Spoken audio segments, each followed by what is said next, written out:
Dnešné video je o pochybnostiach.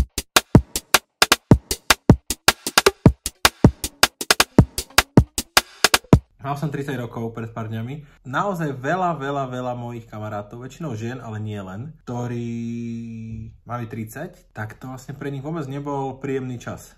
Na nich doliehajú kadejaké myšlienky o tom, čo ešte proste mali postihať, nestihli, že chceli byť možno proste niekde inde v živote, ako sú teraz. Ja mám túto tendenciu a roky s ňou bojujem proste na terapii a kadekde. Takže tu nám vlastne bolo potenciálne zarobené na nejaký pomerne veľký problém. Tak napríklad dneska by som mali zbehať a aj o tom mám pochybnosti. Snažím sa vlastne behať aj počas toho, ako tá výzva ešte beží, aby som s tým nejak začal. Prvý dar bol 5 eur od niekoho, tak tých som už odbehol a potom druhý dar bol 10 eur od Anešky, tak ten bežím teraz.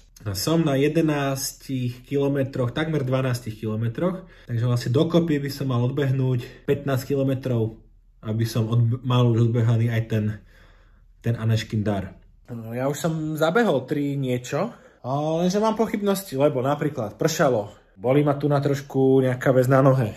Tak prejde to, keď sa rozcvičím, alebo to neprejde. Pochybnosti. Ide rád to?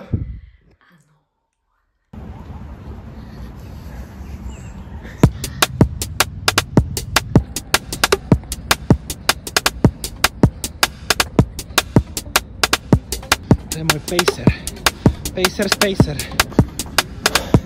Dobre, nie je to úplne najlepšia story do videa, ale vyzerá, že to nakoniec je celkom v pohode. Crazy, to by som fakt nikdy nepovedal. Čo si o to myslíš?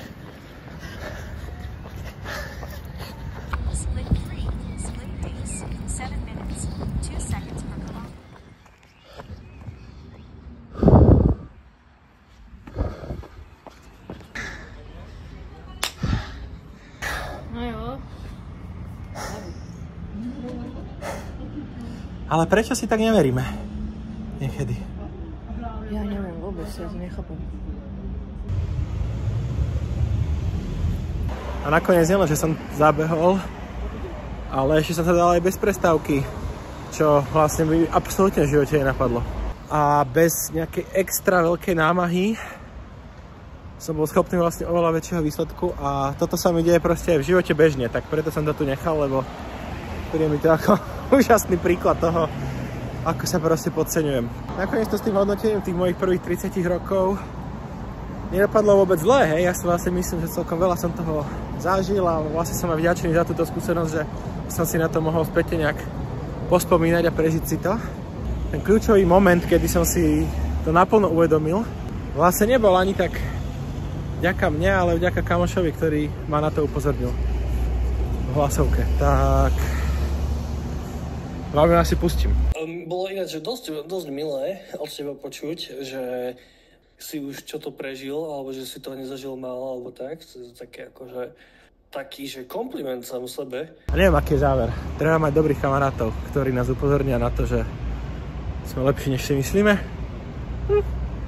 To je celkom fajn záver.